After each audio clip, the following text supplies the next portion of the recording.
আমার ভুল হয়ে গেছে। না আমি কিছু শুনিনি, যখন তুই গোলাম বানানোর কথা বললো আমার।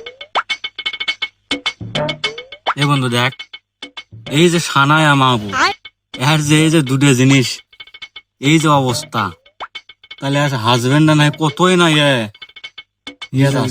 নির্যাতিত হচ্ছে। তাহলে আমাদের একে নিয়ে একটা মোটিভেশনাল ভিডিও বানানোর দরকার নাই? অবশ্যই। যেমন আমি আমার বউকে যেভাবে কন্ট্রোলে রাখি, এরকম নিয়ে একটা ভিডিও বানাই। তাই তো দেখনু তোর বইয়ের কাপড় ধুচ্ছে। এই কেমনি জানলো যে আমি আমার বউয়ের কাপড় ধুনো? এই তুই ওটা ভুল দেখছু, ওটা এমনি আমি ওটা এমনি যাই আমার বউয়ের। যাই হোক, সব ভিডিও বানাই, সব বলে কোয়া লাগবি না। পুরুষ তুমি নির্যাতিত, বইয়ের গোলামি করবে কতদিন? তোমাদের মতন কিছু কিছু পুরুষদের জন্য আমাদের মতন যারা বউকে নিজের কন্ট্রোলে রাখে তাদের হয় বদনাম।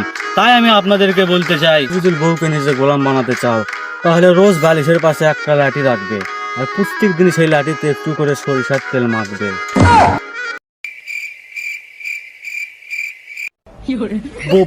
বউ তুমি এটি কখন এলে? আমি অনেকক্ষণ আগে যাচ্ছি, যখন থেকে তুই এটি ভিডিও বানাচ্ছু। যাক, তাহলে তো তুমি কিছু শোনো নি। না আমি কিছু শুনিনি, যখন তুই গোলাম বানানোর কথা বললো আমার, ওখানেই খালি শুনছি।